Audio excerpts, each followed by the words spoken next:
এইবার জাহান্নামের কথা শোনার পর আল্লাহর নবী ডাক দিয়া কয়, জিবরাইল আমাকে একটু জাহান্নামের বর্ণনা শুনান।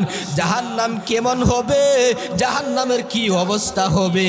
আল্লাহ রসুলের কাছে জিবরাইল যখন ওই কথা শুনলেন, এবার জিবরাইল বলেন, নবী গো, আল্লাহ যখন ফেরেশতাদেরকে অর্ডার দিছে জাহান্নামের আগুন এত কঠিন আগুন, আল্লাহ বলেন ফেরেশতা জাহান্নামের আগুনকে 1000 বছর জ্বালাও।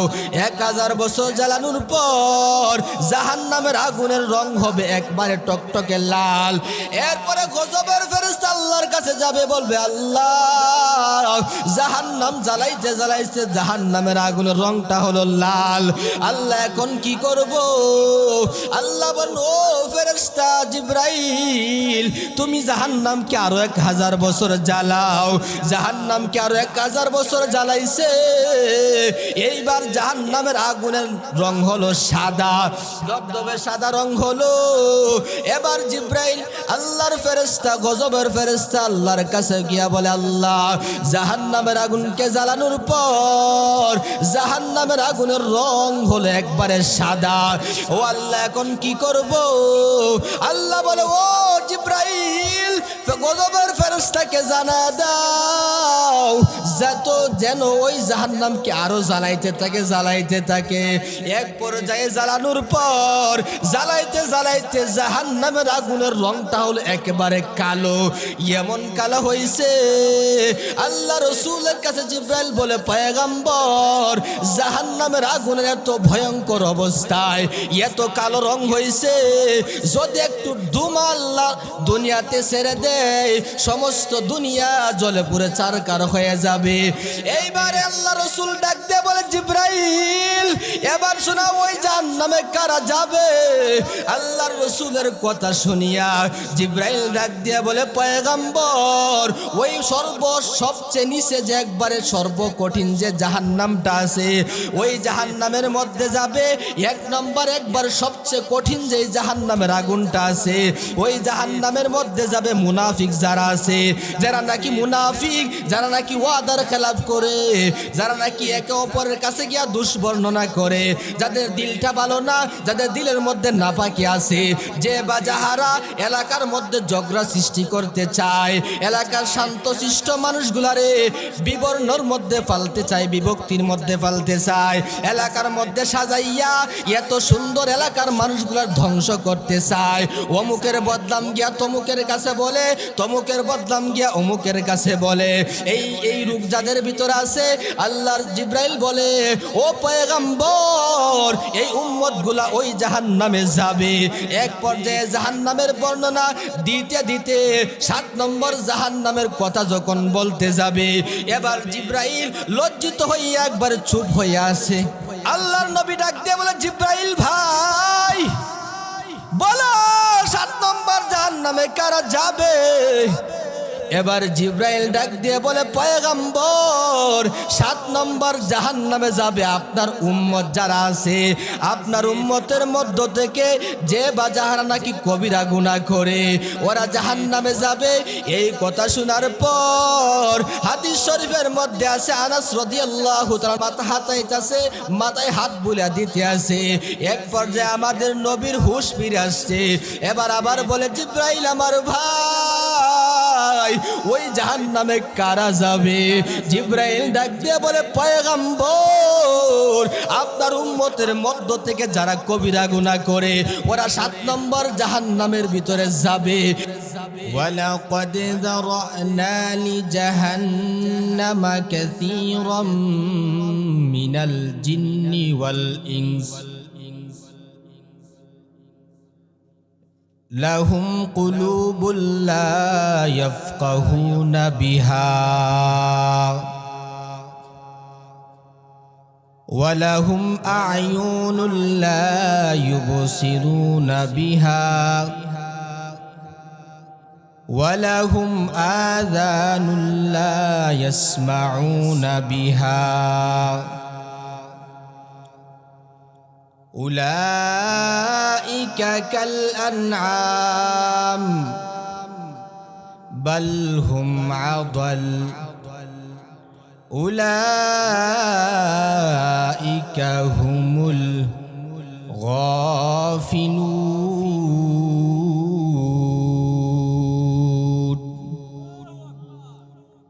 وقال النبي صلى الله عليه وآله وسلم حب الدنيا رأس كل خطيئة، أو كما قال النبي عليه الصلاة والسلام. صدق الله المولانا العظيم، وصدق رسوله النبي الأمي الكريم، ونحن على ذلك لمن الشاهدين والشاكرين، والحمد لله رب العالمين. محمد نے آکر کفر کو مٹایا، کفر کو مٹا کر صداقت بتایا. لا الہ لا الہ،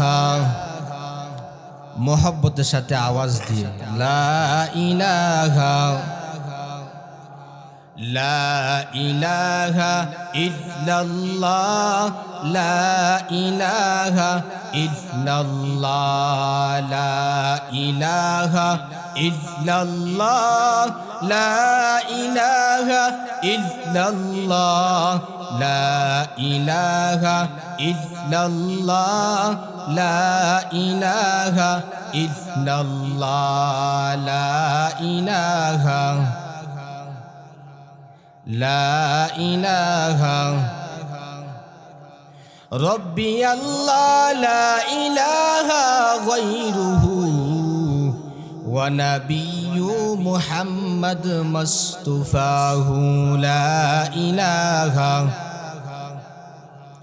লা ইলাহা লা ইলাহা ইল্লাল্লাহু মুহাম্মাদুর রাসূলুল্লাহ। तकबीर में कलमा में नमाजों में अज़ा में, तकबीर में कलमा में नमाजों में अज़ा में, है नाम इलाही से मिला नाम मुहम्मद, है नाम इलाही से मिला नाम मुहम्मद। तू दिल में तू आता है समझ में नहीं आता, तू दिल में तू आता है समझ में नहीं आता, बस जान लहा मैं तेरे पहचानो वही हाय, बस जान लहा मैं तेरे पहचानो वही हाय। अल्हम्दुलिल्लाह, अल्लाह पाक रब्बुल आलमीনের দরবারে অসংখ্য অগণিত শুকরিয়া যে আল্লাহ তাআলা আপনাকে আমাকে অত্যন্ত দয়া এবং মায়া করে মহব্বত করে ভালোবেসে হাজার হাজার মানুষ থেকে যাচাই বাছাই করে এত সুন্দর একটা মজলিসের মধ্যে আসার বসার আমাকে কিছু কথা বলার আপনাদেরকে শোনার মতো তৌফিকটুকু দান করেছেন। সেই জন্য সেই স্রষ্টার দরবারে হৃদয়ের গভীর থেকে একবার কালিমাতুশ শুকরিয়া আদায় করি আলহামদুলিল্লাহ। আবারও বলি আলহামদুলিল্লাহ। ওই ময়দানে বসা একটা ভাগ্যের ব্যাপার। দেখেন আপনারা আমার মতো কত মুসলমান, কত মানুষ এলাকার মধ্যে একটা দ্বীনি দিনী মাহফিলের আয়োজন করা হয়েছে। আল্লাহ রসুল বলে, যারা নাকি এরকম মজলিসে গিয়া বসে, এটা সাকিনা নাজিলের মজলিস, তাই না? যেখানে আল্লাহ তাআলা রহমত নাজিল করে, মুআল্লিমুল মালাইকা, এটা একটা জান্নাতের মজলিস। চাইলেই মানুষ আসতে পারে না।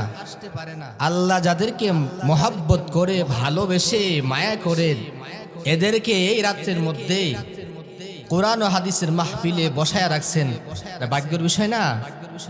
এজন্য আবারও বলি আলহামদুলিল্লাহ। আপনাদের কষ্ট হচ্ছে? হ্যাঁ, যদি কষ্ট হয় একেবারে সংক্ষিপ্ত বয়ান করব, দোয়া করে দিব ইনশাআল্লাহ। বয়ান চলবে? হ্যাঁ, একটু কথা বলবেন। যাই হোক, আমরা মুসলমান, তাই না? আমরা সবাই তো মুসলমান, তাই না? আমাদের মরতে হবে, মরতে হবে না? মরার পরে আমাদেরকে কবরে যেতে হবে। কবরে যাওয়ার পরে ওইখানে তিনটা প্রশ্ন সবাইকে করা হবে, তাই না? তিনটা প্রশ্নের সম্মুখীন সবাই হতে হবে। আমাদের কবরের আছে, হাসর আছে, মিজান আছে, জান্নাত জাহান্নাম আছে তো? বিশ্বাস করেন সবাই? হ্যাঁ, আমরা মুসলমান। আল্লাহ তাআলা যত মানুষ জমিনে সৃষ্টি করেছেন, সকলের দুইটা জায়গা। কয়টা জায়গা? হয়তো জান্নাত, নয়তো জাহান্নাম। কোথায় যাবে? হয়তো জান্নাতে যাবে, নয়তো জাহান্নামে যাবে। আমরা কোথায় যেতে চাই? জান্নাতে যেতে চাই, তাই না? আল্লাহ আমাদের সবাইকে জান্নাতের উচ্চ আলায় মাকাম দান করুন, বলেন আমিন। যাই হোক, আপনারা অনেকক্ষণ যাবত বড় বড় হুজুরদের থেকে মূল্যবান নসিহত শুনেছেন। একেবারে শেষ পর্যায়ে অল্প কিছুক্ষণ টুকটাক কয়েকটা কথা বলবো, আমার তাওফীক ইল্লা বিল্লাহ। এই জন্য আমি আপনাদের সম্মুখে সূরা আরাফের 179 নম্বর আয়াতে কারিমা আপনাদের সম্মুখে তেলাওয়াত করেছি।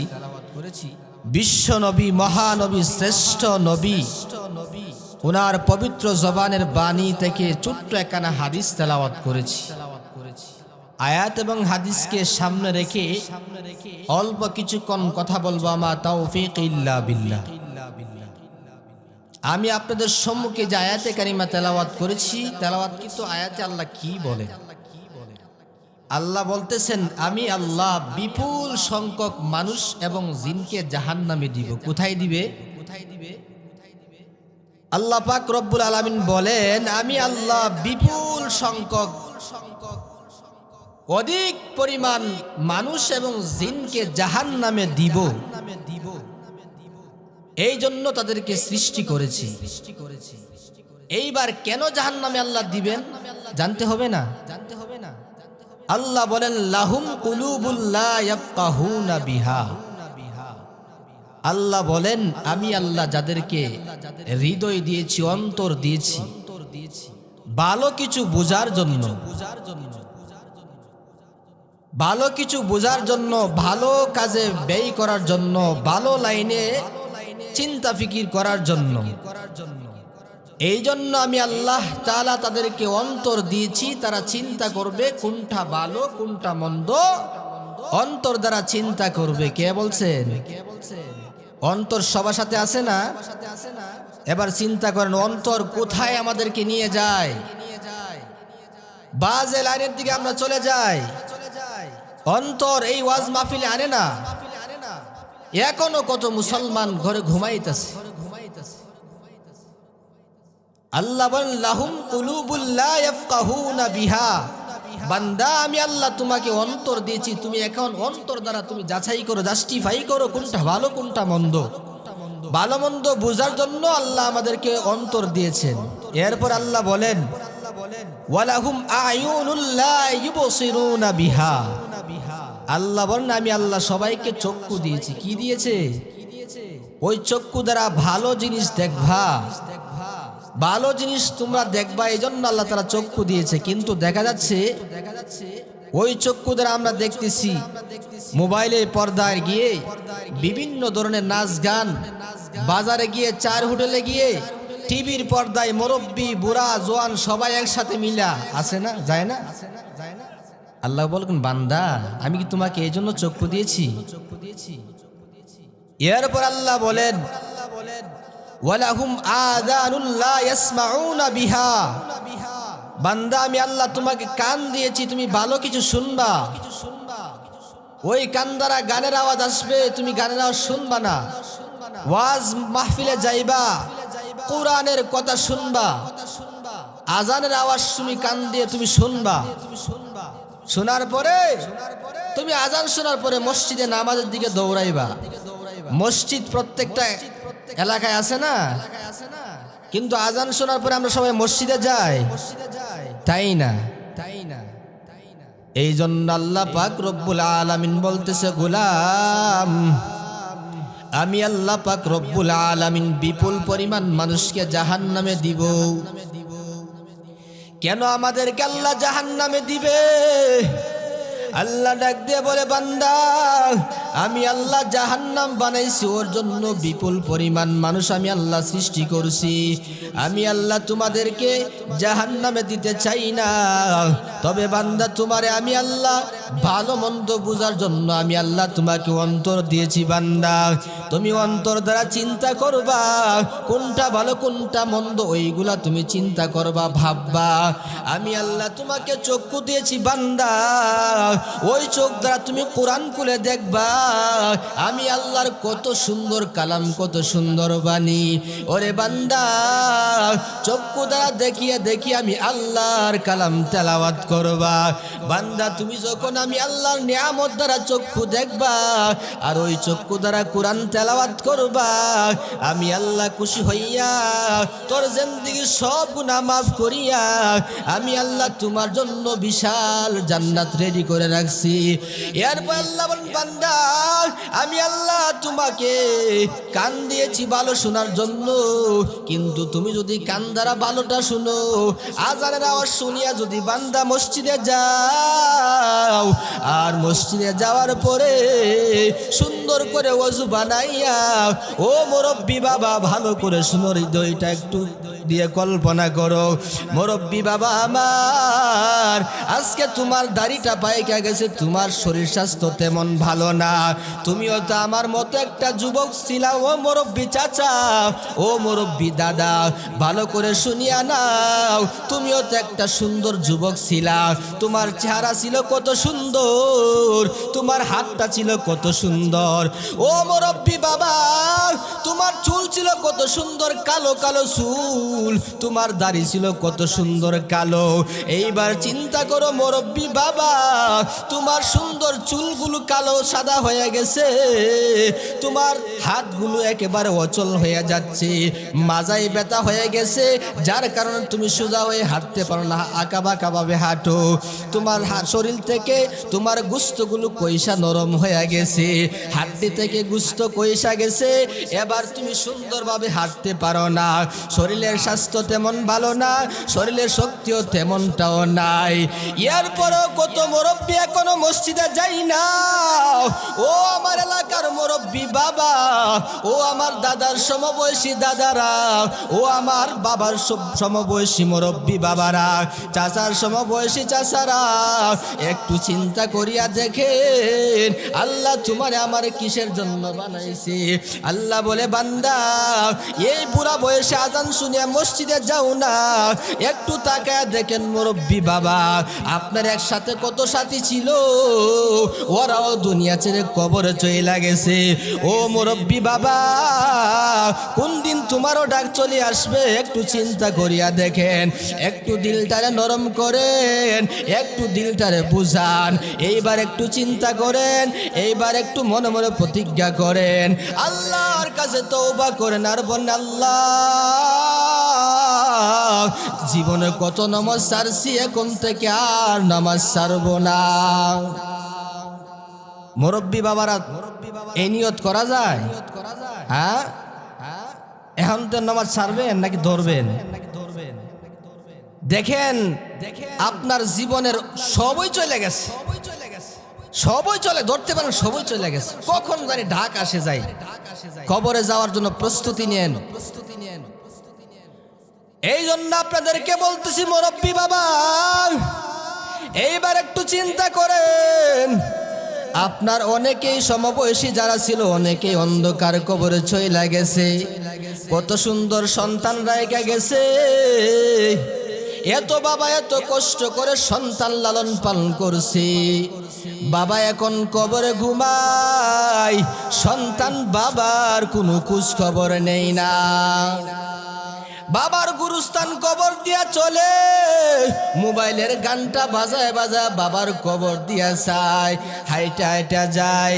এবার বাবা ডাক দিয়ে বলে, ও আল্লাহ, আমার কোনো সন্তান নাই, আমার জন্য নেক আমল পাঠাই না। হাদিস শরীফের মধ্যে আছে, কবর থেকে মুর্দেগান যারা আছে সন্তান আত্মীয় স্বজন দিয়ে তাকায় থাকে, একটু নেক আমল পাঠাই কি না। ও যুবক ভাই, তোমার বাবা কবরে চইলা গেছে আর তোমার দিকে তাকায় আছে, তুমি একটু নেক আমল করে পাঠাইতে পারো কিনা। বাবার জন্য একটু মায়া তোমার অন্তরে ঢুকাও। যুবক ভাই, তুমিও চিন্তা করো, তোমার আমার মতো কত যুবক দুনিয়া থেকে চইলা গেছে। একই সাথে লেখাপড়া করতাম, যখন আমি ওই মাদ্রাসায় পড়তাম আমার কত সাথীরা ছিল। আমার মহব্বতের একটা ভাই ছিল দেলোয়ার, আমার ভাই আর আমি একসাথে মাদ্রাসায় যাইতাম, আসতাম, গল্প করতাম। কিন্তু আমি জমিনে আছি, আমার যুবক ভাই আজকে কবরে চইলা গেছে, জঙ্গলার মধ্যে ঘুমাইতেছে, আর আমি আজকে এখানে বেঁচে আছি, বয়ান করতে আসি। আবার কখনো আমিও চলে যাব, সবাই চলে যেতে হবে। যুবক ভাই রে, তুমি ডানে বামের দিকে তাকাও, তোমার কত যুবক ভাই দুনিয়া থেকে চইলা গেছে। তুমি আর আমি যে বুড়া হইব গ্যারান্টি নাই। এবার যুবক ভাই তুমি একটু চিন্তা করিয়া দেখো, আজকে সরকার বাড়ি ওয়াজ মাহফিল থেকে একটু ভাবো, একটু নিয়তটারে পরিষ্কার করো। যুবক ভাই যারা আসো, একটু চিন্তা করো, ভাবো, আর কখনো আমরাও নামাজ ছাড়বো না। যুবক ভাই, নিয়ত করা যায়? হ্যাঁ, নামাজ ছাড়বেন নাকি ধরবেন? দেখেন দেখেন, দুনিয়ার মধ্যে যত ইবাদত আছে সবচাইতে বড় ইবাদত নামাজ। নামাজের চাইতে বড় ইবাদত আছে? কথা বলেন। হ্যাঁ, এখন আমরা নামাজ ছাইরা দিই। দেখা যাচ্ছে ফজরের নামাজে মসজিদে মুসল্লি নাই, এলাকায় মানুষ কি কম না বেশি? আজানের পরে মুসল্লি নাই, সবাই ঘুমাচ্ছে। অথচ ফজরের নামাজের গুরুত্ব অনেক বেশি, অনেক বেশি ফজরের নামাজের গুরুত্ব। আল্লাহ রসুল বলেন, যে ব্যক্তি ফজরের 2 রাকাত সুন্নত নামাজ পড়লো, আল্লাহ তার গোটা দিনের জিম্মাদারি আল্লাহ নিজ হাতে নিয়ে যায়। বলবেন না? যাই হোক, আমি বলতেছিলাম আল্লাহ তাআলা বিপুল সংখ্যক মানুষকে জাহান্নামে দিবেন। জাহান্নাম কি শান্তির জায়গা নাকি অশান্তির জায়গা? জাহান্নামে কি আছে জানবেন? শুনবেন? বলবো। যখন আমরা মারা যাব, মারা যাওয়ার পরে কবর আছে, এরপরে বিচার নিকাশের পরে কিয়ামতের মাঠ কায়েম হবে, হাসর। হাসরের ময়দানে হিসাব দিতে হবে, দিতে হবে না? সবার হিসাব দিতে হবে না? সবার হিসাব দিতে হবে। হিসাবের কাঠ গড়ায় সবাই দাঁড় হতে হবে, এছাড়া উপায় নাই। ওই যেই জমিনে বয়ান করতেছি, এইটাই হবে হাসরের ময়দান, এটাই হবে মাঠ। গোটা দুনিয়াই হবে হাসরের মাঠ। আর আরাফার ময়দান হবে এখানে মঞ্চ। এই যে মাহফিল মঞ্চ আছে না, আরাফার ময়দান হবে এই মঞ্চ। এই সময় আল্লাহ তাআলা সব ধ্বংস করে দিবেন, কিছুই থাকবে না। এরপরে বিচারের মাঠ কায়েম করবেন। বিচারের দিন কি অবস্থা হবে আপনারা, কি অবস্থা হবে? সাহাবায়ে কেরামের ভয়ে কাঁদতেন, আবু বকর হাসরের ময়দানে বয়ে কান্না করতেন। অথচ ওই আবু বকর জান্নাতের গ্যারান্টি দিয়েছেন কে? আমাদের নবী গ্যারান্টি দিয়ে দিয়েছেন যে আবু বকর ফিল জান্নাহ, ওমর ফিল জান্নাহ, উসমান ফিল জান্নাহ, আলী ফিল জান্নাহ। ওদেরকে আল্লাহ রাসূল জান্নাতের টিকিট দিয়ে আসেন। এমন কি মেরাজের রজনীতে আল্লাহ রাসূল জান্নাতে ওমরের বাড়িটাও দেখে আসছেন। এরপরে ওমর জাহান্নামের ওই বিচারের দিনের ভয়ে, জাহান্নামের ভয়ে কান্নাকাটি করতেন। হাদিস শরীফের মধ্যে লেখা হয় হযরত উমর যখন চলতেছেন হঠাৎ করে এক মসজিদ পাইলেন, সামনে মসজিদে ঢুকলেন, ঢুকার পরে নামাজ পড়লেন, নামাজ পড়ার পরে কোরআন নিয়ে তেলাওয়াত করলেন। তেলাওয়াতের মধ্যে দিয়ে সূরাটা ছিল, সূরার মধ্যেখানে একটা অংশ আসলো, ইয়াউমা ইয়াফিরুল মারউ মিন আখি ওয়া উম্মিহি ওয়া আবি ওয়া সাহিবাতিহি ওয়া বানি। লেখা হয় যখন উমর ওই আয়াতটা তেলাওয়াত করলেন, উমর কাঁদতে কাঁদতে বেহুশ হয়ে পড়ে গেছে। হাই হাই, এই কি আশ্চর্য খবর, কি ব্যাপার! এখানে আল্লাহ কি বলতে আছেন? ইয়াউমা ইয়াফিরুল মারউ মিন আখি ওয়া উম্মিহি ওয়া আবি। আল্লাহ বলেন, বান্দা, হাসরের ময়দানে তোমার ভাই তোমাকে চিনবে না, তোমার মা তোমাকে চিনবে না, তোমার বাবা তোমাকে চিনবে না। যেই বাবা দুনিয়াতে একটা সন্তানের জন্য সবচাইতে আপন হলেন মা আর বাবা, হাসরের ময়দানের দিন মা সন্তানকে চিনবে না, বাবা সন্তানকে চিনবে না, ছেলেও বাবাকে চিনবে না। একটা নেকির প্রয়োজন পড়ছে, সন্তান মার কাছে দৌড়ে যাবে, মা তুমি না দুনিয়াতে আমার কতই মোহাব্বত করতা, কি ভালোবাসতা মা, তুমি একটা ভালো খাবার তুমি খাইতা না মা, তুমি আমার মুখে ভালো খাবারটা তুইলা দিতা, আমি খাইছি কিনা ওই খবর তুমি নিতা মা। আজকে মা আমি বিপদে পড়ে গেছি গা। কি বিপদে পড়ছো? বলে মা একটা নেকির প্রয়োজন। মা বলবে, তুমি কে? আমার তো কোনো সন্তান নাই। কেন বলবে? ওই হাসরের ময়দানের যে অবস্থা দেখে সবাই বেহুশ হয়ে যাবে। নবীরা পর্যন্ত ইয়া রব্বি নাফসি বলে চিন্তা করবে, আল্লাহ আমাকে বাঁচাও, আমাকে বাঁচাও। জাহান্নামের আগুন কি রকম হবে? হযরতে আনাস রাদিয়াল্লাহু তাআলা আনহু থেকে বর্ণিত, নবীজির সাহাবী আনাস রাদিয়াল্লাহু তাআলা আনহু থেকে বর্ণিত, আল্লাহর নবীর সাহাবী আনাস রাদিয়াল্লাহু তাআলা আনহু বলেন, আল্লাহ রাসূলের কাছে এমন এক সময় ফেরেশতা জিবরাইল আসছে। জিবরাইলের চেহারা ছিল ভয়ঙ্কর। এমন এক সময় হঠাৎ জিবরাইল আসছে। আল্লাহ রাসূল বলে, জিবরাইল আমার ভাই, তুমি তো হঠাৎ করে এমন সময় আসো নাই, আর তোমার চেহারা কেন এত মলিন, তোমার চেহারা কেন এত বিবর্ণ, বুঝলাম না, তুমি কোথা থেকে আসছো?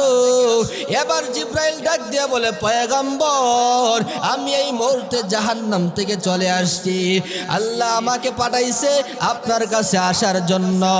এইবার জাহান্নামের কথা শোনার পর আল্লাহর নবী ডাক দিয়া কয়, জিবরাইল, আমাকে একটু জাহান্নামের বর্ণনা শুনান, জাহান্নাম কেমন হবে, জাহান্নামের কি অবস্থা হবে। আল্লাহ রাসূলের কাছে জিবরাইল যখন ওই কথা শুনলেন, এবার জিবরাইল বলেন, নবী গো, আল্লাহ যখন ফেরেশতাদেরকে অর্ডার দিছে জাহান্নামের আগুন এত কঠিন আগুন, আল্লাহ বলেন, ফেরেশতা জাহান্নামের আগুনকে 1000 বছর জ্বালাও। 1000 বছর জ্বালানোর পর জাহান্নামের আগুনের রং হবে একবারে টকটকে লাল। এরপরে গজবের ফেরেশতা আল্লাহর কাছে যাবে, বলবে, আল্লাহ জাহান্নাম জ্বালাইতে জ্বালাইতে জাহান্নামের আগুনের রংটা হলো লাল, আল্লাহ এখন কি করব? আল্লাহ বলল, ও ফেরেশতা জিবরাইল, তুমি জাহান্নামকে আরো 1000 বছর জ্বালাও। জাহান্নামকে আরো 1000 বছর জ্বালাইছে। এইবার জাহান্নামের আগুনের রং হলো সাদা, ধবধবে সাদা রং হলো। এবার জিবরাইল আল্লাহর ফেরেশতা, গজবের ফেরেশতা আল্লাহর কাছে গিয়া বলে, আল্লাহ জাহান্নামের আগুনকে জ্বালানোর পর জাহান্নামের আগুনের রং হলো একবারে সাদা। ও আল্লাহ, এখন কি করব? আল্লাহ বলে, ও জিবরাইল, গজবের ফেরেশতাকে জানা দাও যত যেন ওই জাহান্নামকে আরো জ্বালাইতে থাকে, জ্বালাইতে থাকে। এক পর্যায়ে জ্বালানোর পর জ্বালাইতে জ্বালাইতে জাহান্নামের আগুনের রংটা হলো একেবারে কালো। এমন কালো হইছে, আল্লাহ রাসূলের কাছে জিবরাইল বলে, পয়গম্বর, জাহান্নামের আগুনের এত ভয়ঙ্কর অবস্থায় এত কালো রং হইছে, যদি একটু ধুমা আল্লাহ দুনিয়াতে ছেড়ে দেয়, সমস্ত দুনিয়া জ্বলে পুড়ে চারকার হয়ে যাবে। এইবারে আল্লাহ রাসূল ডাক দিয়ে বলে, জিবরাইল, এবার শোনা ওই জাহান্নামে কারা যাবে?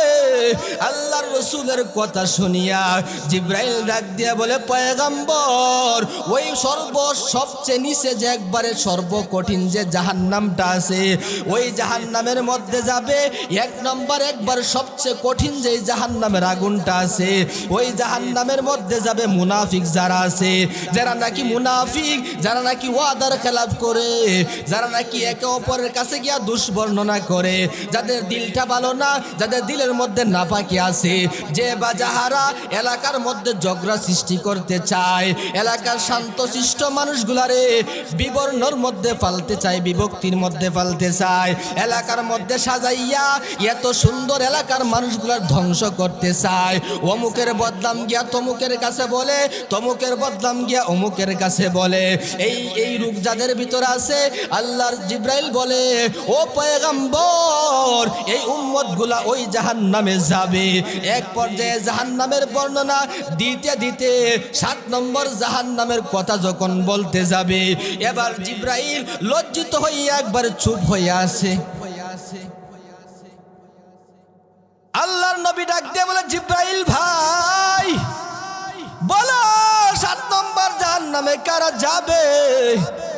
এবার জিবরাইল ডাক দিয়ে বলে, পয়গম্বর, 7 নম্বর জাহান্নামে যাবে আপনার উম্মত যারা আছে, আপনার উম্মতের মধ্য থেকে যে বা যাহারা নাকি কবিরা গুনাহ করে, ওরা জাহান্নামে যাবে।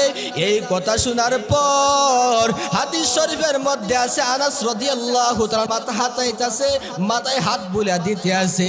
এক পর্যায়ে আমাদের নবীর হুঁশ ফিরে আসছে। এবার আবার বলে, জিবরাইল আমার ভাই, ওই জাহান্নামে কারা যাবে? জিবরাইল ডাক দিয়ে বলে, পয়গম্বর, আপনার উম্মতের মধ্য থেকে যারা কবিরা গুনাহ করে, ওরা 7 নম্বর জাহান্নামের ভিতরে যাবে। এই কথা শোনার পর আবার আল্লাহর নবী অজ্ঞান হয়ে পড়ে গেছে। এক পর্যায়ে আবার জিবরাইল নবীকে শান্তশিষ্ট করে আবার জ্ঞান ফিরে আসলেন। এইবার ডাক দিয়ে বলে, জিবরাইল, আমার উম্মত ওই আগুন কিভাবে সহ্য করবে? আমার উম্মত বড় দুর্বল। আল্লাহ তো বলেন, আল্লাহ বলতেছেন, খলাকাল ইনসানু যায়ীফা। আল্লাহর ঘোষণা, আল্লাহ মানুষগুলার দুর্বল কইরা বানাইছে, আর আমার উম্মতগুলা তো আরোই দুর্বল। জিবরাইল, আমার উম্মতগুলা কিভাবে জাহান্নামের আগুন সহ্য করবে? এই কথা শোনার পর জিবরাইল এবার আবারও বর্ণনা দিতে আছে আগুনটা কেমন হবে। কই নবী গো, আগুনটা বড় ভয়ঙ্কর কঠিন আগুন, যে আগুন সহ্যইবার ক্ষমতা কাহারও নাই। এইবার যখন আপনার উম্মতকে জাহান্নামে দিবে, আল্লাহ যখন উম্মত বান্দাকে জাহান্নামে দিয়া দিবে, আর যখন আল্লাহ অর্ডার করবে, ও গজবের ফেরেশতার দল, তাকাইয়া দেখো আমার বন্ধুর কোন উম্মতটা কবিরা গুনাহ করছে, ওদেরকে জাহান্নামে ফেলে দাও, জাহান্নামে ফেলে দাও। এইবার যখন আল্লাহ আমাদের নবীর উম্মতকে আমরাকে জাহান্নামে ফেলে দিবে, যারা গুনাহগার করবে, যারা কবিরা গুনাহ করবে, ওদেরকে যখন জাহান্নামের মধ্যে ফেলে দিবে, আপনার আমার নবী বলেন, এক পর্যায়ে জাহান্নামে জ্বলতে থাকবে, জ্বলতে থাকবে। জ্বলার পরে আর ওইখানে যখন যাবে, জাহান্নামে যখন আগুন ধরায়া দেওয়া হবে, আগুন ধরায়া দেওয়া হবে, এরপরে যখন গজবের যেই ফেরেশতা সরদার মালিকের কাছে যখন নেওয়া হয়ে যাবে, মালিক বলবে, ওরা কারা, ওরা কারা, ওরা কোন মানুষ যাদেরকে জাহান্নামের কোনো শিকল পরানো হয় না, যাদেরকে জাহান্নামের মধ্যে কোনো শিকল দিয়ে ঠাইনা না হয় না, ওরা কারা?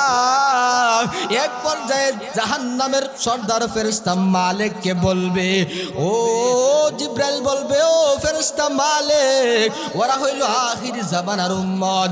ওই কথা শোনার পর মালিক লজ্জিত হয়ে যাবে আর বলবে, আহারে, যেই নবীর সম্মান এত বেশি, যেই নবীর মর্যাদা এত বেশি, সমস্ত ফেরেশতারা যার প্রশংসা করে, ওই নবীর উম্মত জাহান্নামে যাবে।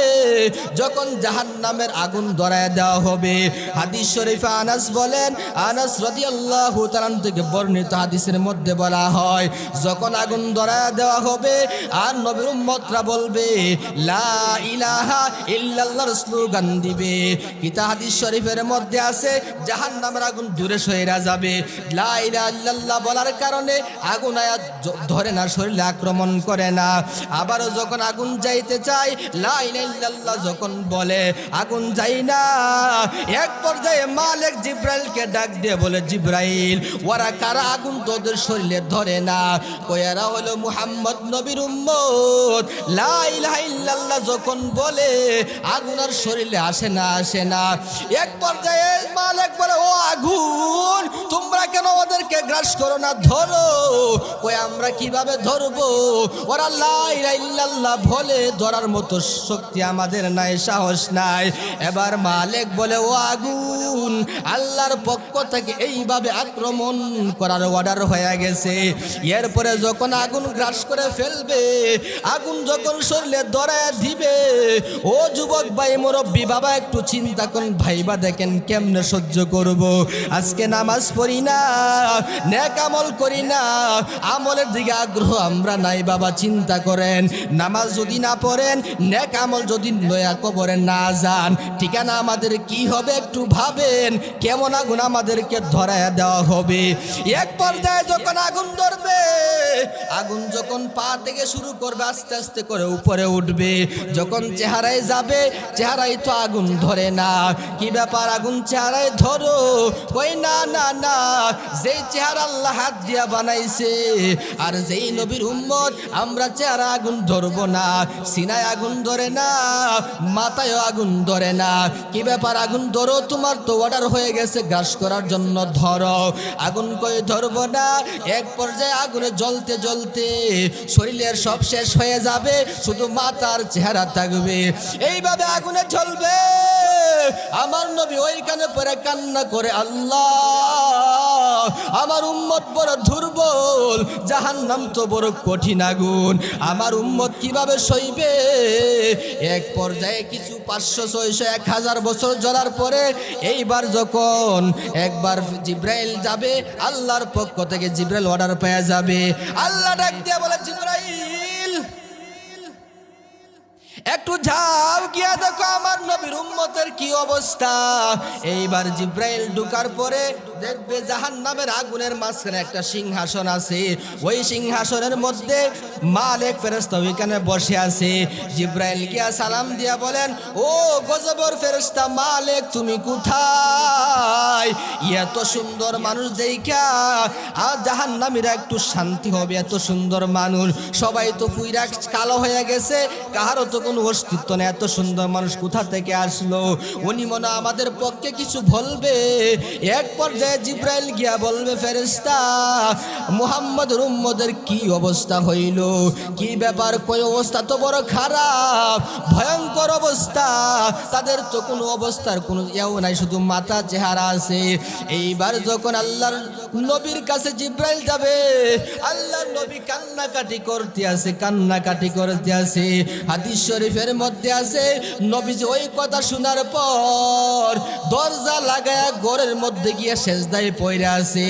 আবু বকর গিয়া লক্ষ্য করে, পয়গম্বর, নবী গো, দরজা খুলেন।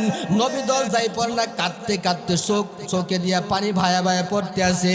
আল্লাহর রাসূলের এই জায়গায় পানি পরে একবারে নষ্ট হয়ে যাচ্ছে, জংকার পড়ে যাচ্ছে।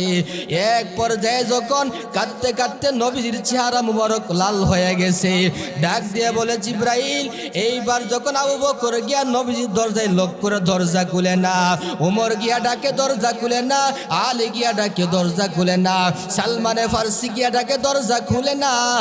এক পর্যায়ে যখন সালমান ফার্সি রাদিয়াল্লাহু তাআলা আনহু, আল্লাহর নবীজির মেয়ে, এইবার যখন নবীজির দরজার কাছে গিয়া বলে, বাবা, আসসালামু আলাইকুম আব্বা, আমি আপনার কলিজার টুকরা ফাতেমা। এইবার আল্লাহর নবী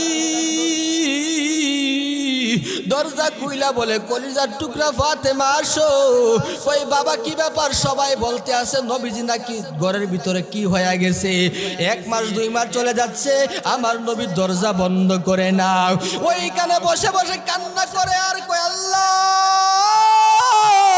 আমার উম্মতের কি অবস্থা, আমার উম্মত জাহান্নামের আগুন কিভাবে সইবে। এই কান্না করে নবী দরজা খুলে না। ফাতেমা গিয়া বলে আব্বাজান আপনি কেন দরজা খুলেন না? ফাতেমারে ডাক দিয়া কই মা ফাতেমা রে, ও আমার মা ফাতেমা শুনো, জিব্রাইল বর্ণনা দিছে আমার উম্মত জাহান্নামে যাবে। জাহান্নামে তো কঠিন একটা জায়গা, যেইখানে কেউ কাহার চিনে না। এইখানে এত আযাব এত গজব, যেইখানে আযাবের কোনো শেষ নাই। আমার উম্মত কিভাবে সইবে? কাঁদতেছে কাঁদতেছে কাঁদতে আছে, কান্নাকাটি করতে আছে। ফাতেমা ডাক দিয়ে বলে আব্বা জাহান্নামে কি গেলে তারপরে আযাবটা কি হবে? নবীজি শুনায় ফাতেমা রে এত কঠিন আযাব, এত কঠিন আযাব, যে আযাব আমার উম্মত সহ্য করতে পারবে না। এইবার যখন জাহান্নামের কাছে ফেরেশতা জিব্রাইল যা বলে ও জাহান্নামীর দল তোমরা একটু থামো, ও মালিক জাহান্নামের আগুনকে থামাও। এরপরে আল্লাহ তাআলা জান্নাত এবং জাহান্নামকে একত্রিত করবে, জান্নাতি এবং জাহান্নামীদেরকে এক জায়গায় আনবে। এইবার জান্নাতীরা ডাক দিয়ে বলবে ও জাহান্নামীর দল তোমাদেরকে কিসে জাহান্নামে নিল, কেন তুমি জাহান্নামে আসলা? বন্ধু বন্ধুরা ডাক দিয়ে বলবে দুস্থ তুমি তো আমার বন্ধু, আমি তো তোমার দুস্থ, দুনিয়াতে একসাথে থাকতাম, এইবার তুমি জাহান্নামে কেন? আমি জান্নাতে আসছি, শান্তির জায়গা, যেইখানে শান্তির কোনো অভাব নাই, তুমি কেন কি কারণে জাহান্নামে গেছো? কি বলবে? এইবার আল্লাহ তাআলা সূরা মুদ্দাসসিরের 43 নম্বর আয়াতের মধ্যে ডাক দিয়ে বলেন, আল্লাহ বলেন মা সালাকাকুম ফি সাকার। সাকার নামক জাহান্নামীদেরকে জান্নাতীরা ডাক দিয়ে বলবে এ জাহান্নামীর দল তোমাদেরকে কিসে জাহান্নামে নিয়ে গেল? এরপরে তারা বলবে ক্বালু লাম নাকু মিনাল মুসাল্লিন, দুনিয়াতে আমরা মুসল্লি ছিলাম না, দুনিয়াতে আমরা নামাজ পড়তাম না, কানে আওয়াজ যাইতো, আওয়াজ যাওয়ার পরেও না শোনার বান্দরতাম। এবার আমরা কাজ করতাম, আমরা ড্রাইভারি করতাম, আমরা বিল্ডিং এর কাজ করতাম, আমরা কৃষি কাজ করতাম, অযথা বাজারে ঘুরাইছি, মসজিদে ডাক আসে যাই না। ক্বালু লাম নাকু মিনাল মুসাল্লিন, জাহান্নামীরা বলবে দুনিয়াতে আমরা মুসল্লি ছিলাম না, দুনিয়াতে আমরা নামাজ পড়তাম না, নামাজ না পড়ার কারণে আল্লাহ আমাদেরকে জাহান্নামে দিয়া দিছে। এইবার জাহান্নামীরাদেরকে জান্নাতীরা ডাক দিয়ে বলে বুঝলাম তোমরা নামাজ পড়তা না, এরপরে আর কিসের জন্য তোমরা জাহান্নামে চলে আসছো? এইবার জাহান্নামীরা ডাক দিয়া বলে আমরা গরিব দুঃখী এতিম মিসকিনদের মাল মাইরা খাইতাম, কোন গরিব দুজে আমরা দরজার সামনে গিয়ে হাত বাড়াইছে, আমরা তাদেরকে তাড়ায়া দিতাম, 1 টাকাও তাদেরকে দিতাম না, না দেওয়ার কারণে এতিম মিসকিন গরিবদেরকে আমরা কষ্ট দিছি, তাদের মাল মাইরা খাইছি, এই জন্য আমাদেরকে জাহান্নামে দেওয়া হয়েছে। 3 নাম্বার কি কারণ তোমরা কেন জাহান্নামে আসছো? এইবার তারা ডাক দিয়া বলে আমরা নাকি মানুষের সমালোচনা করতাম, সমালোচনার পাইলেই কার আগে কে গা সমালোচনা করতে পারে, এই জন্য আমাদেরকে জাহান্নামে দিয়া দিছে। জান্নাতীরা জাহান্নামীদেরকে ডাক দিয়া বলবে ভাই আমার, দুনিয়াতে তোমার আমি ডাকতাম দুস্থ নামাজে চলো, নামাজে চলো, আমার কথা শুনতা না, এইবার দেখো কত কঠিন আযাবে পড়ছো, ওইখানে থেকে কান্নাকাটি করতে আসে। আমার আল্লাহ ডাক দিয়া বলে জিব্রাইল আমার বন্ধুর উম্মতের কি অবস্থা? জিব্রাইল ডাক দিয়া বলে পয়গম্বর অবস্থা তো বড় খারাপ, আল্লাহ অবস্থা তো বড় খারাপ। এবার আল্লাহ বলবে আমার যে উম্মত মুহাম্মদী যারা জাহান্নামে জ্বলতে আছে তাদেরকে উঠায় নিয়ে আসো, তাদেরকে আনার পরে তারা আগুনে পুইরা জ্বলে একবারে কালো হয়ে গেছে, ওদেরকে হাউজে কাউসারের পানি দিয়া গোসল করাও, গোসল করাইয়া আমার নবীর সামনে নিয়ে যাও। আমার রসুলের কাছে যখন গেল, যাওয়ার পরে আল্লাহর নবী বলে, ও আমার উম্মতেরা, তোদের জন্য তো আমি নবী এত কান্নাকাটি করতে আসি, আমি নবী তো শান্তি নাই, আর তোমরা জাহান্নামে বসে বসে জিব্রাইলের মাধ্যমে বলো আমাদের নবীর কাছে একটু সালাম দেন, আমাদের নবীর কাছে একটু গিয়া বলেন আমাদের জন্য একটু সুপারিশ করার জন্য। এইবার যখন আল্লাহ তাদেরকে যখন সুন্দর করে হাউজে কাউসারে পানি দিয়ে গোসল করায়া, আমার আল্লাহ যেই গুনাহ যেই পরিমাণ করছে, গুনাহ শেষ করানোর পরে সুন্দর করে গোসল দিয়া টকটকে যুবক বানাইয়া, সুন্দর চেহারা দিয়া, 60 হাত লম্বা বানাইয়া, একবারে দুধের চেয়ে সাদা বানাইয়া, শক্তিশালী যুবক বানাইয়া আমার আল্লাহ তখন বলবে, ও বান্দা যাও যাও তোমরা জান্নাতে প্রবেশ করো। জান্নাতে যেতে চায় না? হ্যাঁ, জান্নাতে যেতে চাইলে 1 নাম্বার কি লাগবে? নামাজ। কি লাগবে ভাই? ও বন্ধু, দুস্থ, ও মুরব্বী বাবা, আপনাদের পায়ে হাত ধরে বলি, কার জন্য কি করতে আছেন? কাহারও পরিচয় কেউ কাউকে চিনবে না। আরে দুনিয়াতেই তো সন্তান বাবা কি চিনে না, আছে না? মার বাবা এত কষ্ট করে, যুবক বাবার খবর নেই না, যুবক মার খবর নেই না, দুঃখী মা দুঃখী বাবা ঘরে কষ্ট করে, শীতের দিন ঠান্ডার দিন কি কষ্ট করতে আছে। যুবক ভাই ল্যাপ গরম দিয়া, ল্যাপ নিয়ে কম্বল নিয়ে আরামে ঘুমায়, আর মা বাবা শীতের মধ্যে কনকনে খাটতে আছে, কান্নাকাটি করতে আছে। অনেক যুবক আছে মা বাবার খোঁজ খবর নেই না, আছে না?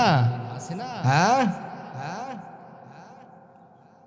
যুবক ভাই যারা আছেন, আপনাদের কাছে আমার একটা প্রাণের দাবি হচ্ছে এখন থেকে এই ময়দান থেকে তওবা করেন যে মা আর বাবাকে কোনদিন কষ্ট দিব না, ইনশাআল্লাহ। পাক্কা নিয়ত করছেন তো ইনশাআল্লাহ? কষ্ট দিবেন? হ্যাঁ, মা বাবাকে যারা কষ্ট দেয় আপনারা লিখে রাখতে পারেন, আপনাদের নসিবে কপালে কখনো সুখ শান্তি আসবে না। মা বাবার কলিজায় কষ্ট দিয়া যুবক তুমি ধনী হইবা, তুমি প্রসাদ করবা, তুমি ভেলনিং করবা, কশিন কালো হবে না, তোমার জিন্দেগিতে সুখ শান্তি আসবে না। যেই মা তোমার গর্ভ রেখে যে কষ্ট করছেন, আসার পরে যে কষ্ট করছেন, ঠান্ডার দিনে তুমি মায়ের গায়ে প্রস্রাব করে দিছো, রাতের মাঝখানে পায়খানা করে দিছো, যেই মা তোমার এত শীতের মধ্যে মা পায়খানা সরাইয়া পেশাব করে মার জামা ভিজাইয়া দিছো, মা ভিজা জামাটা আলাদা করিয়া কাপড়ের এক কোণা দিয়া তোমার আঞ্জা করে নিয়ে তোমার ও আরাম দিছে, দিছে। আর আমরা এখন এই মারে কষ্ট দেই, বাবারে কষ্ট দেই। যুবক ভাই হাতে পায়ে ধরে বলি, মা বাবাকে কষ্ট দিবেন না। মার কাছে দোয়া নিবেন, বাবার কাছে দোয়া নিবেন। প্রত্যেকদিন কাছ থেকে আসিয়া বাবার ঘরে যাবেন, বাবা তোমার কি অবস্থা, মা তোমার কি অবস্থা, মা বাবার দেখশন করবেন। বাবা তুমি খাইছো, মা তুমি খাওয়া দাওয়া করছো, মা তোমার কি লাগবে। আরে ভাই, মা তোমার কিছু চাই না, এই কথাটা যখন বলবেন, কি লাগবে মা আমি তোমার জন্য কি আনতে পারি বলো না। মা আমি তোমার জন্য কি আনবো, মা আমি বাজারে যাচ্ছি তোমার জন্য কি আনতে পারি। দেখবেন মা খুশি হয়ে বলে, সন্তান রে বাবা আমি তোমার কিছু চাই না। তোমার এই কথা শুনে আমার মার দিল শান্ত হয়ে গেছে। কলিজা থেকে মা তোমাকে দোয়া দিবে, বাবা তোমার জন্য দোয়া করবে, ইনশাআল্লাহ তোমার দুনিয়া আখিরাত সব সুখ শান্তি হয়ে যাবে। আর মা বাবার কলিজায় কষ্ট দিয়া সুখ পাইবেন না। এখন যে জামানা আইছে, বিবাহ শাদী করার পরে বৌমা যারা আছে, আহারে শ্বশুর যেই শ্বশুর তোমার জামাইটারে সুন্দর করে কষ্ট করে বড় বানাইছে, আর তুমি ওই জামাই করে আইসা রাত্রে ওই জামাইরে কান পরা দেওয়ার জন্য তোমার ঘুমে ধরে না। কেমনে জামাইরে বুঝায়া মুজায়া ওই মা বাবার থেকে পৃথক করা যায়, ওই ষড়যন্ত্র মহিলারা করে কি করে না। যুবক ভাই যারা আছেন একটা কথা শুনবেন, বউ আপনাকে বলতেই পারে, বউয়ের কথা এক কানে ঢুকাবেন আর এক কান দিয়ে বের করে দিবেন। কখনো বউয়ের কথা নিয়ে মা বাবা থেকে পৃথক হবেন না, মা বাবার কলিজায় কষ্ট দিবেন না। সব সময় একটা ভালো কিছু রান্না করছেন, সবার আগে মার কাছে নিয়ে যাবেন, বাবার কাছে নিয়ে মুখে থুইলা দিবেন, এক টুকমা খাবার মা বাবার মুখে থুইলা দিবেন। আহারে এইরকম যদি যুবক হইতো, আমার এলাকার সব যুবক যদি এইরকম হইতো, সব ভাই যদি এরকম হইতো, ইনশাআল্লাহ আমার এলাকায় আল্লাহ রহমতের হাওয়া চালু হয়ে যায়। কিন্তু যুবকরা মা বাবাকে কষ্ট দেয়, এই জন্য সারা দিন কাজ করে, রাতেও কাজ করে, দিনেও কাজ করে, মাস কাজ করে, বছর কাজ করে, শান্তি নাই। মূল জায়গায় সমস্যা। তো শান্তি আসবে কোথা থেকে? আল্লাহ বলেন যাদের প্রতি মা বাবা নারাজ, আমি আল্লাহ তাদের প্রতি নারাজ। মা বাবার কলিজা আঘাত দিয়া তুমি বড়লোক হইবা, তুমি শান্তি থাকবা, কশিন কালেও না।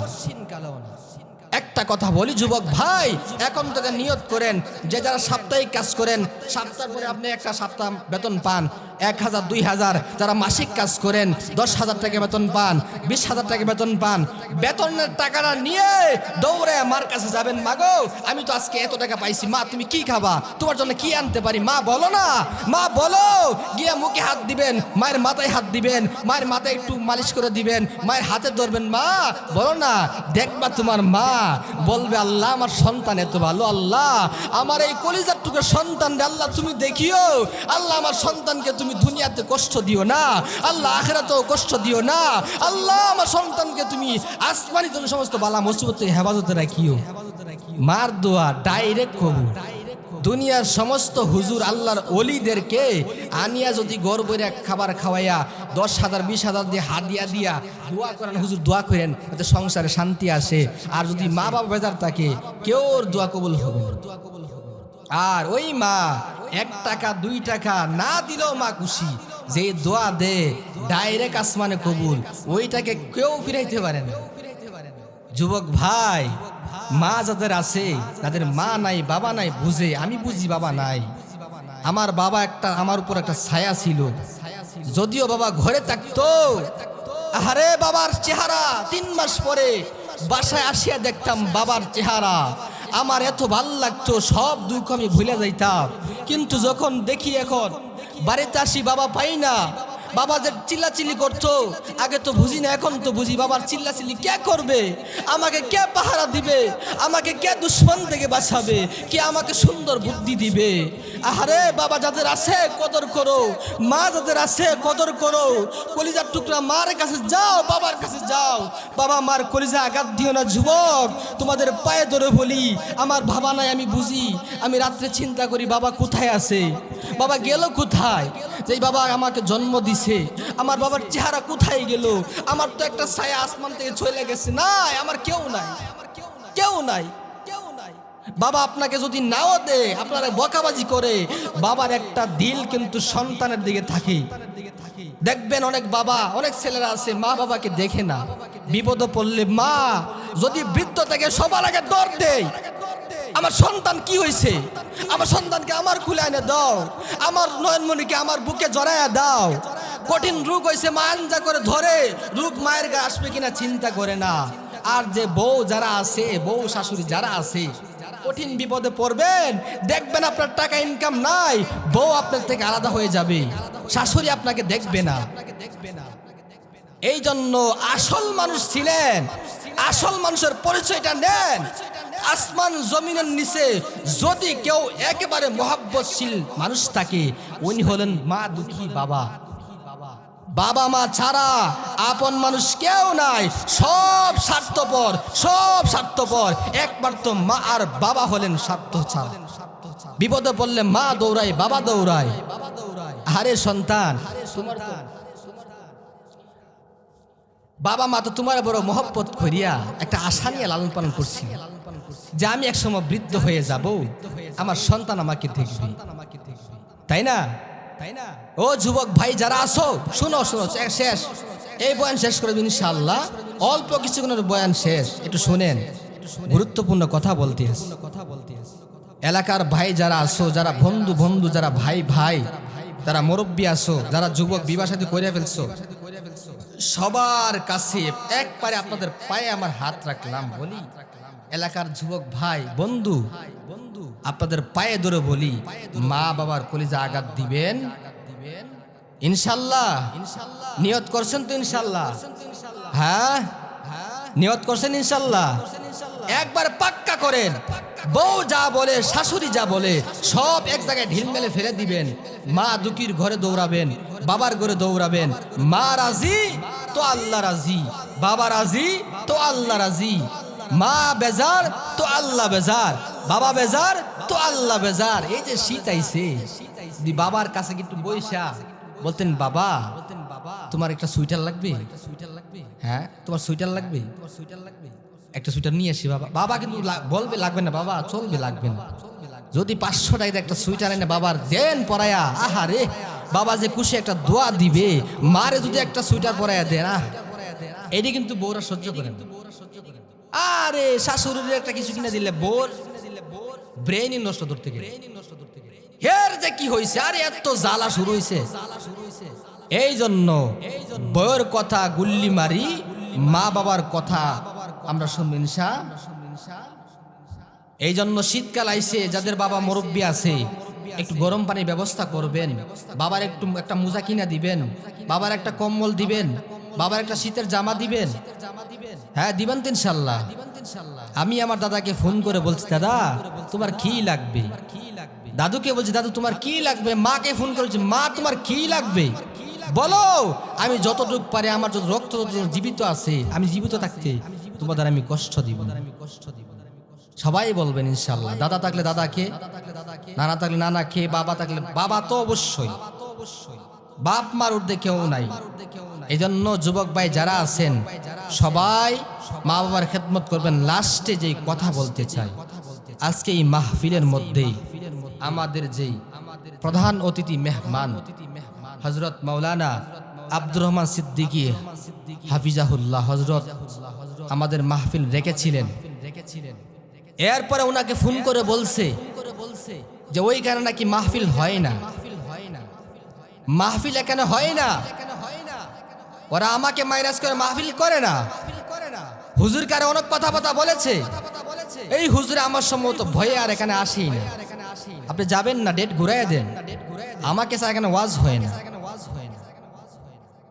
একজন মানুষ বহু দূর থেকে আসবে, এরকম কথা কেউ বলে সে কি আসবে? এরপরে হুজুর অনেক ভীষণ অসুস্থর মধ্যে আছে, সকলে হুজুরের জন্য দোয়া করবেন, আল্লাহ যেন হুজুরকে সুস্থতা দান করেন। যাদের মা বাবা নাই, মা বাবার জন্য দোয়া করবেন। যারা আসছেন কষ্ট করে আসছেন, আপনাদের কষ্ট জাযা আল্লাহ তাআলা অবশ্যই দিবে না। আর আপনাদের জন্য দোয়ার পরে খাওয়ার ব্যবস্থা অবশ্যই আছে। কষ্ট করে আসছেন, এলাকার মানুষ আপনাদেরকে ভালোবাসা একটু খাওয়া দাওয়ার ব্যবস্থা করছে, মেহেরবানি করে সকলের দোয়ার পরে খাবার খেয়ে যাবেন। আর আমাদের এলাকার জন্য দোয়া করবেন, মসজিদের জন্য দোয়া করবেন, এলাকার মানুষের জন্য দোয়া করবেন। আল্লাহ তাআলা যেন আমার এই এলাকাকে সমস্ত ষড়যন্ত্র থেকে মোকাবেলা করে একেবারে নিরাপদে আগের মতো সবাইকে যেন ভাই ভাই বন্ধু বন্ধু মহব্বতের সাথে চলতে পারি, এরকম দোয়া সবাই বলবেন। তাদের মা বাবা কবরে নাই, মা বাবার জন্য দোয়া করবেন।